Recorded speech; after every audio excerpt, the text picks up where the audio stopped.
نحمده ونصلي على رسوله الكريم. مرشد عمر، مولا عمر، رہبر عمر، آقا عمر، مرشد عمر، مولا عمر، برتر عمر، والا عمر، اعلی عمر، اولا عمر، ذات نبی پاک پر سو جان سے شیدا عمر، ایمان میں، ایقان میں، احسان میں یکتا عمر، مابعد ختم المرسلی کوئی نبی اٹھنا نہیں، یہ سلسلہ چلتا اگر تو ایک نبی ہوتا عمر. باد بہاری کی طرح گزرا عراق و روم سے،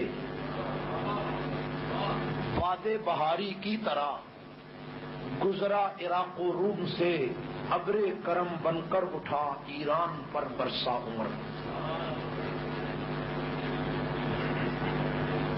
متاع عام نہیں ہے خسروی و درویشی،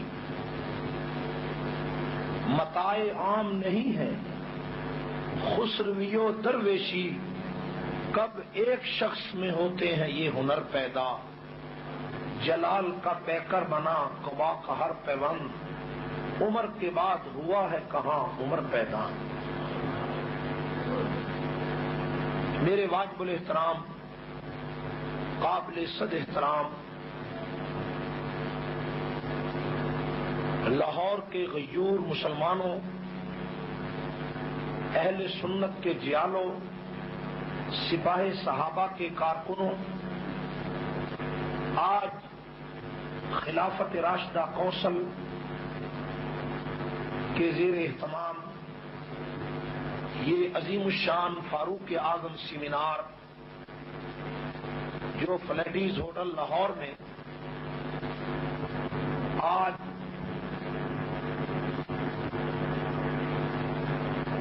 نہایت اس کو احتشام سے 11 جون 30 ذوالحج 1994 کو شام کو جو فلیڈیز ہوٹل لاہور میں آج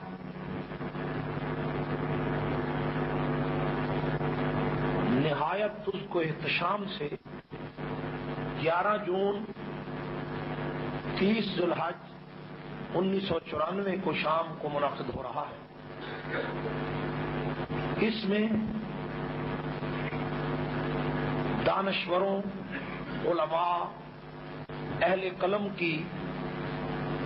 اور عامت الناس کی شرکت باعث سعادت ہے.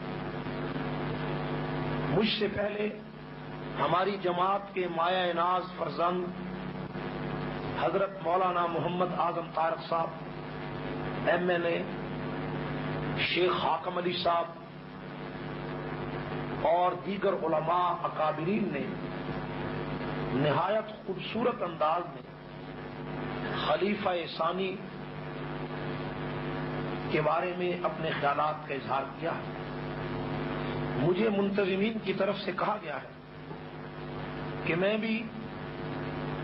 خلیفہ راشد حضرت سیدنا فاروق اعظم رضی اللہ تعالیٰ عنہ کے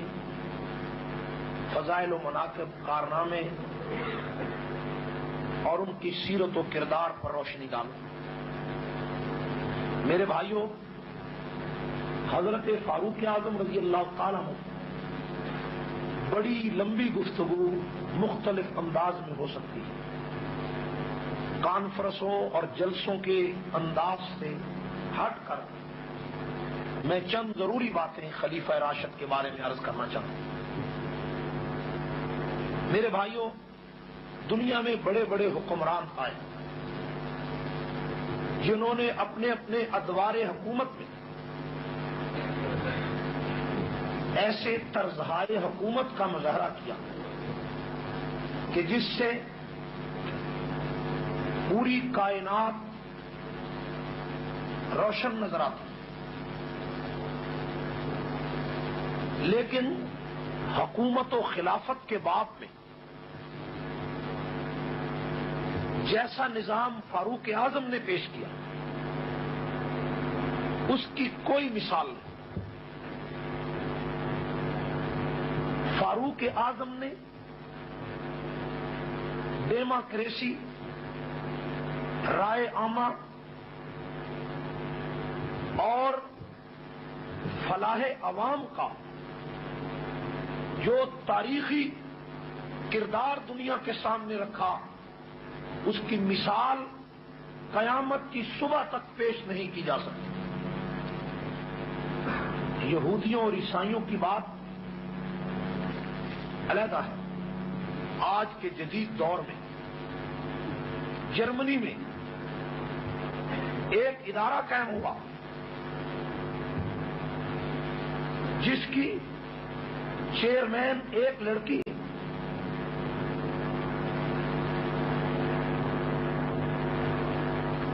اور اس لڑکی نے بڑی عجیب و غریب ایک تنظیم بنائی، نیشنل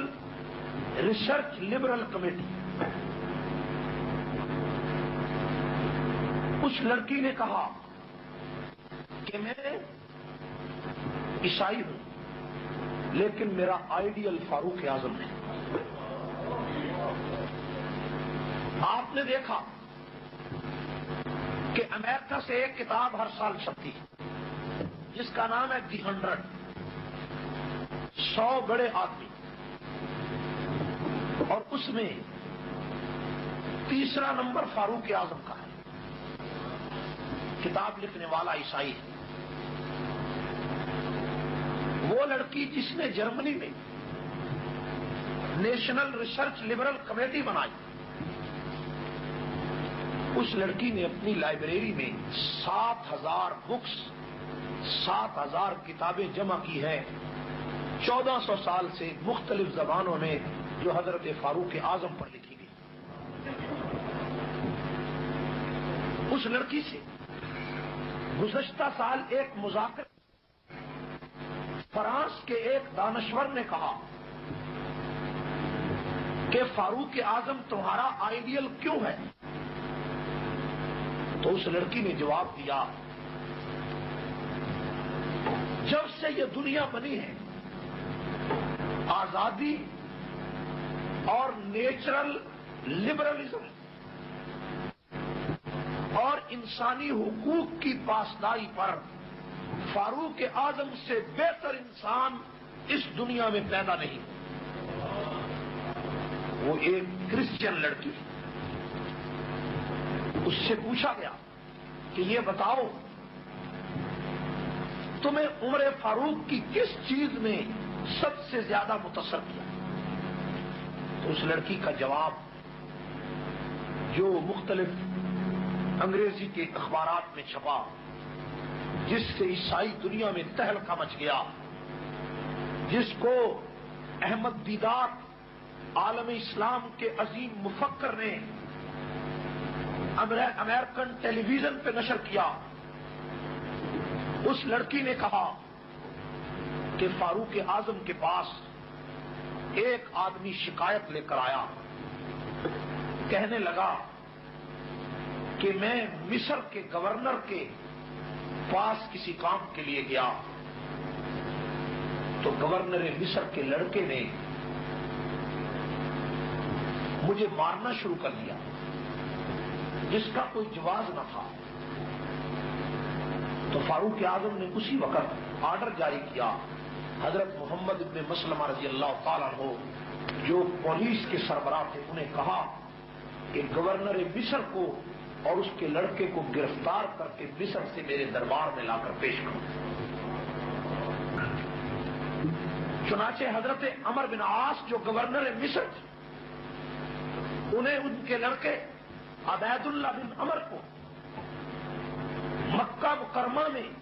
حج کے موقع پر جو دربار عام عمر فاروق نے سجایا تھا، وہاں لا کر بحیثیت ایک ملزم کے پیش کیا،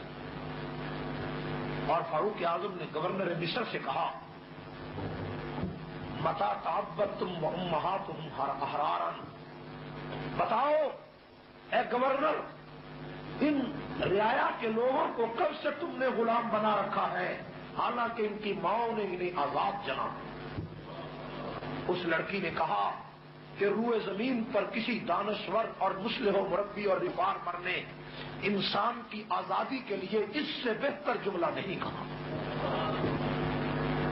کہ تم ایک غریب آدمی کو اس لیے مارتے ہو کہ تم بڑے منصب پہ ہو. اس لڑکے کو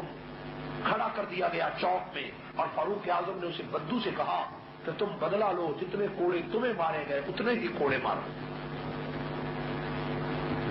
میرے بھائیوں، یہ ہے انسانی آزادی کا وہ تصور جو فاروق اعظم نے کائنات کے دشت پہ پیش کیا. کتنے لوگ دنیا میں آئے، میں نے روسو کو پڑھا ہے، ویدرک اور شکسپیئر، گاندھی، ابو علی سینا اور جتنے بڑے بڑے فلاسفر اور مستشرقین یورپ کے بڑے بڑے سکالر اس دنیا میں آئے ہیں، ایک انسان نہیں آیا جس نے فاروق اعظم کو آئیڈیل قرار نہ دیا. ایک انسان، عیسائی ہو، یہودی، سکھ ہو. میرے بھائیوں، فاروق اعظم کے اس طرز عمل سے پوری دنیا میں ہلچل مچ گئی تھی کہ جب فاروق اعظم نے رضی اللہ تعالیٰ عنہ نے ایک گورنر کو لکھا تھا کہ تم خراسان کی بستیوں میں عیسائی بستیوں کا دورہ کرو اور ان سے فدیہ وصول کرو. گورنر نے فدیہ وصول کیا اور عیسائیوں کے دروازے کھٹکھٹائے اور کہا کہ تم پر فدیہ واجب ہے.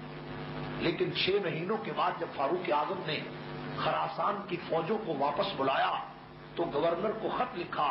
کہ چونکہ یہ فدیہ 1 سال کا لیا گیا تھا اور تمہیں میں 6 ماہ کے بعد واپس بلا رہا ہوں، 6 ماہ تک تم نے اس قوم کی حفاظت کی ہے، اب 6 ماہ تک حفاظت آئندہ نہیں کر سکتے، اس لیے کہ تم نے کیسر روم کی لڑائی میں جانا ہے،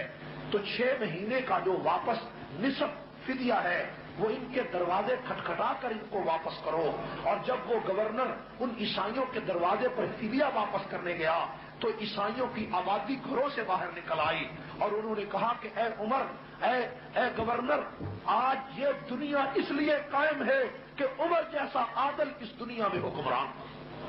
اگر ہمارے عیسائیوں کا کوئی آدمی حکمران ہوتا تو انصاف کا یہ نمونہ پیش نہ کر سکتا. میرے بھائیوں، فاروق اعظم جب ایران کے سرکاری دورے پر تشریف لے گئے اور اس کے بعد واپس روم میں آئے اور روم کے اندر ایک کلیسا اور ایک چرچ کے اندر گئے، نماز عصر کا وقت ہو گیا. چرچ والوں نے کہا اے عمر، اے خلیفۃ المسلمین، عصر کا وقت ہے، یہ پاک جگہ ہے، یہاں پتھر ہیں، پتھر پاک ہوتا ہے، یہاں نماز عصر ادا کرو. عمر فاروق نے فرمایا میں عیسائیوں کے اس گرجے میں نماز نہیں ادا کر سکتا، اس لیے نہیں کہ یہ جگہ پاک نہیں ہے، جگہ پاک ہے، پتھر پاک ہے. اگر میں نے آج یہاں نماز ادا کر لی، کل کو میرے بعد آنے والا خلیفہ کہیں اس جگہ پر قابض نہ ہو جائے کہ یہ مسلمانوں کی جگہ ہے، اس لیے کہ یہاں خلیفۃ المسلمین نے نماز ادا کی تھی. میرے بھائیوں، عیسائیوں اور یہودیوں اور سکھوں اور ہندوؤں اور دنیا کے غیر مسلموں کو انسانی حقوق عطا کرنے والا وہ فاروق اعظم کہ جس فاروق اعظم نے کیسر روم اور کسرا ایران کو زیر و زبر کر کے قرآن کی اس آیت کا جو فاروق اعظم مصداق بنا کہ اللہ کے قرآن نے فرمایا تھا هو الذي ارسل رسوله بالهدى ودين الحق ليظهره على الدين كله. اے میرے پیغمبر صلی اللہ علیہ وسلم، تیری دنیا میں آمد کا مقصد ہے کہ پوری دنیا کے دینوں پر اسلام کا غلبہ ہو، یعنی رسول اللہ صلی اللہ علیہ وسلم کی آمد کا مقصد غلبہ اسلام تھا. میرے بھائیوں، یہ غلبہ اسلام کیسے ہوا؟ اس کا آغاز پیغمبر کے دور میں ہوا اور اختتام فاروق اعظم کے دور میں ہوا. کیسر روم کون تھا؟ عیسائیوں کا بادشاہ تھا. کسرا ایران اور مجوسیوں کا بادشاہ تھا، اور دنیا کے سارے اہل کتاب یہ کیسر روم کے ماتحت تھے اور سارے بت پرست یہ ایران کے ماتحت تھے. دنیا کی یہ 2 بڑی سلطنتیں تھیں. جس طرح آج امریکہ اور کچھ کچھ عرصہ پہلے روس کی طاقت تھی، اس طرح دو بڑی سلطنتیں تھی حضور کے دور میں، ایک امریکہ، ایک روم اور ایک ایران کی طاقت، ان دونوں کو زیر و زبر کرنا گویا کہ ساری دنیا کو زیر و زبر کرنا تھا۔ شاہ ولی اللہ رحمۃ اللہ علیہ نے ازالۃ الخفا میں لکھا ہے کہ حضور علیہ السلام نے کیسر روم اور کسرا ایران کا مقابلہ کرنے کا آغاز کیا، لیکن قرآن یہ کہتا ہے کہ اے پیغمبر تیری آمد کا مقصد ہے کہ اسلام کا غلبہ پوری دنیا میں ہو، لیکن اس غلبے کا آغاز تو نبی کے دور میں ہوا، اختتام پیغمبر کے دور میں نہیں ہوا بلکہ اختتام بعد میں ہوا۔ میرے بھائیوں، اسی لیے شاہ ولی اللہ فرماتے ہیں کہ رسول اللہ صلی اللہ علیہ وسلم کی نبوت کا جو دور ہے وہ 30 سالہ دور نہیں ہے بلکہ 53 سالہ دور ہے۔ ایسے دور ہے کہ 30 سال تک حضور دنیا میں، 23 سال تک حضور دنیا میں حیات رہے، 23 سال آپ نے آرڈر کر دیا کہ روم فتح کرو، ایران فتح کرو، کسرا فتح کرو، خراسان فتح کرو، افریقہ فتح کرو، لیکن اس پر عمل درآمد کرنے والا ابو بکر صدیق تھا، عمر فاروق تھا، عثمان غنی تھا، علی المرتضیٰ تھا۔ اس پر عمل درآمد کرنے کا جو دور تھا وہ بھی حقیقت میں نبوت کا دور تھا، وہ بھی حقیقت میں پیغمبر کا دور تھا کہ آغاز نبی نے کیا تھا، اختتام فاروق اعظم نے کیا تھا، کام نبی نے شروع کیا تھا اور اختتام عمر فاروق نے کیا تھا۔ تو اسی طرح اس آیت کی روشنی میں هو الذی ارسل رسولہ بالہدی ودین الحق کہ پوری دنیا کے دینوں پر غلبہ اسلام کو ہو، یہ مقصد نبوت کا تھا، اور اس مقصد کی تکمیل کے لیے اللہ نے جب نبی کو دنیا سے اٹھایا تو اس تکمیل نبوت کے مقاصد کے لیے اللہ نے ابو بکر کو کھڑا کر دیا، پھر عمر کو کھڑا کر دیا، پھر عثمان کو کھڑا کر دیا، اور کھڑا کرنے کے بعد اللہ تعالیٰ نے فاروق اعظم سے وہ کام لیا جس کام کے لیے محمد مصطفیٰ کو بھیجا تھا، فاروق اعظم سے وہ کام لیا جس کے لیے اللہ نے وہ پیغمبر دو جہاں کو کائنات میں بھیجا تھا۔ وہ کام کیا تھا کہ پوری دنیا کے دینوں پر اسلام کا غلبہ ہو۔ جب روم فتح ہوا، عمر فاروق کے ہاتھوں روم فتح ہوا، تو روم کے متحد 40 ملک تھے، وہ 40 کے 40 ملک اسلام کے حلقے میں آ گئے، اور جب ایران فتح ہوا اور اس کے تابع 70 دنیا کے ملک تھے، وہ 70 ملک بھی اسلام کے زیر نگی آ گئے۔ تو گویا کہ روم کو فتح کر کے عمر فاروق نے روم کے بازاروں پہ اسلام کو غلبہ دیا، ایران کو فتح کر کے ایران کے چوکوں میں اسلام کو غلبہ دیا عمر فاروق نے مقصد پورا کیا محمد مصطفیٰ کا،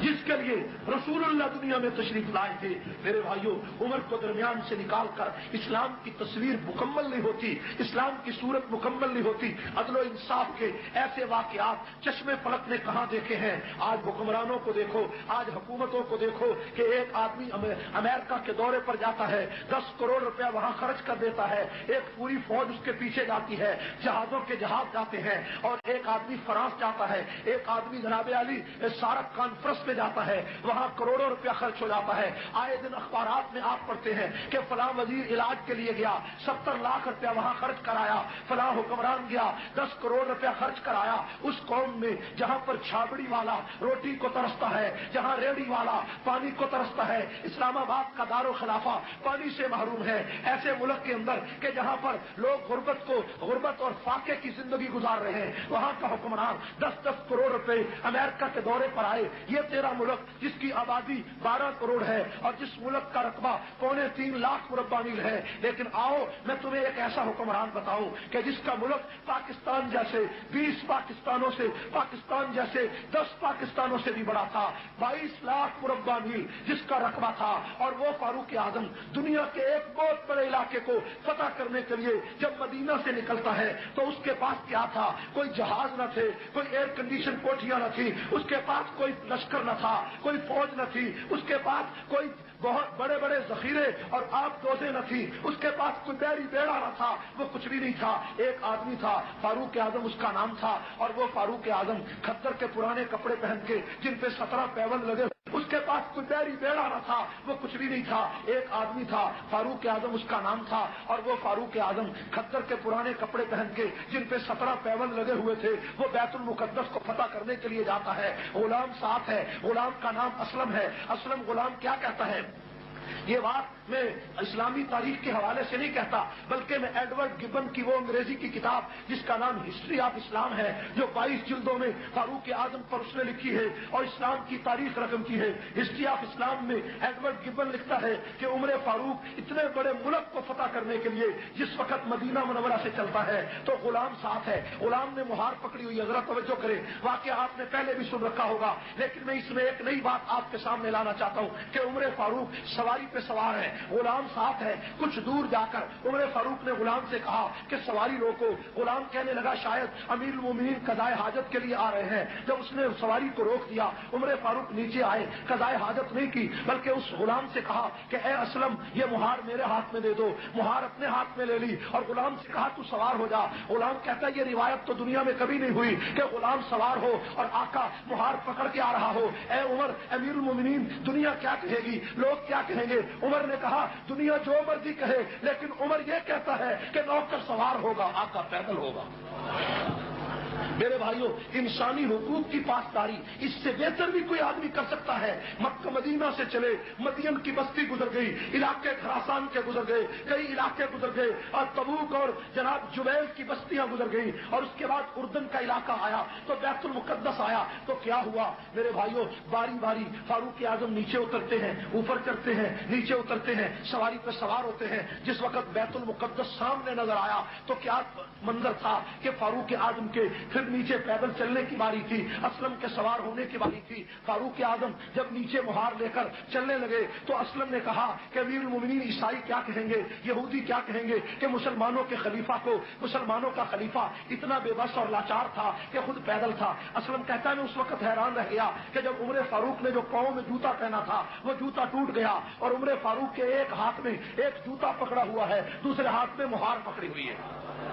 انسانی حقوق کی اس پاسداری کو کائنات میں کوئی اس کی نظیر پیش نہیں کر سکا کہ فاروق اعظم کا ٹوٹا ہوا جوتا ایک ہاتھ میں تھا اور ایک مہار دوسرے ہاتھ میں تھی اور غلام سوار تھا اور بیت المقدس کے اوپر تورات اور انجیل کی کتابیں لے کر لوگ بیٹھے ہوئے تھے اور قرآن نے اسی فلسفے کو پہلے بیان کر دیا تھا، ذالک مثلہم فی التوراۃ ومثلہم فی الانجیل۔ محمد کے یہ وہ خلفاء ہوں گے جن کی مثال تورات و انجیل میں گزر چکی ہے، جن کا ذکر تورات اور انجیل میں پہلے آ چکا ہے۔ میرے بھائیوں، عیسائیوں نے انجیل کھولی ہے اور اس کے اوپر کیا لکھا ہے کہ جو خلیفہ وقت ہوگا وہ پیدل ہوگا، مہار سوار غلام ہوگا، اور دوسری کتاب میں لکھا کہ فاروق اعظم کی ایسی تصویر ہوگی، پرانے کپڑے ہوں گے، ہاتھ میں جوتا ہوگا، آپس میں اختلاف ہو گیا، پڑھنے والوں کا اختلاف ہو گیا، کسی نے کہا پیدل عمر ہے، کسی نے کہا سوار عمر ہے۔ حضرت عمر فاروق کے ہاتھ میں جوتا تھا۔ اسلم نے کہا امیر المومنین خدا کا واسطہ دے کر کہنا چاہتا ہوں کہ آپ کے ہاتھ میں جوتا ہے اور مہار ہے، یہ دشمن کیا کہے گا کہ اس نوکر کو، اس غلام کو کوئی سلیقہ نہ آیا، خدا کے لیے آپ نیچے سے اوپر آ جائیں۔ عمر نے کہا کہ باری تیری سوار ہونے کی ہے، عمر کی پیدل چلنے کی ہے، عمر کو یہ پرواہ نہیں دنیا کیا کہے گی، عمر یہ سوچتا ہے تیرا پیغمبر کیا کہے گا۔ میرے بھائیوں، فاروق اعظم پیدل، لیکن جب وہاں پہنچے تو کیا ہوا؟ بڑے بڑے عیسائی اور بڑے بڑے ان کے بشپ اور پادری آگے بڑھے، اعظم سے ملاقات ہوئی اور ملاقات کر کے چابیاں بیت المقدس کی فاروق اعظم کے ہاتھ میں دے دی۔ فاروق اعظم نے فرمایا کیا بات ہے؟ کہنے لگے ہماری کتاب میں لکھا ہے کہ مسلمانوں کا جو دوسرا خلیفہ ہوگا جب وہ آئے گا تو اگر تم نے اس سے لڑائی لڑی تو تمہارا بیج ختم ہو جائے گا، اس لیے چابیاں اپنے ہاتھوں سے تمہیں دے رہے ہیں۔ فاروق اعظم اندر چلے گئے، توجہ فرمائیں، فاروق اعظم اندر گئے، فاروق اعظم نے سجدہ شکر ادا کیا۔ سجدہ شکر ادا کرنے کے بعد جس وقت چابیاں مل گئی، بیت المقدس کا قبضہ مل گیا، فاروق اعظم فاروق اعظم اسی جگہ پر بیٹھے ہوئے ہیں۔ تھوڑی دیر کے بعد ایک آدمی آیا اور آ کر ایک کاغذ کا رکا فاروق اعظم کو دینے لگا۔ فاروق اعظم نے کاغذ کا رکا پڑھا اور پڑھ کر کہا کہ یہ جو جگہ ہے یہ میرے باپ کی جاگیر نہیں ہے، یہ میری نہیں ہے، یہ میں اس کا مالک نہیں ہوں، بے شک یہ تم کاغذ صحیح لائے ہو لیکن میں اس کا مالک نہیں ہوں۔ مجمع لگا ہوا تھا، ہزاروں دنیا بیٹھی ہوئی تھی، عیسائی اور یہودی تماشا دیکھ رہے تھے، مسلمان جو کچھ اس علاقے میں رہتے تھے وہ دیکھ کر خاموش ہو گئے کہ امیر المومنین نے ایک بدو کو یہ تحریر دیکھ کر یہ عجیب جملہ کہا کہ میں اس جگہ کا مالک نہیں ہوں۔ فاروق اعظم جب باہر نکلے تو باہر نکل کر کچھ لوگوں سے ملاقات ہوئی تو انہوں نے کہا امیر المومنین باقی ساری باتیں بعد میں پوچھیں گے، پہلے یہ بتاؤ کہ وہ بدو کون تھا،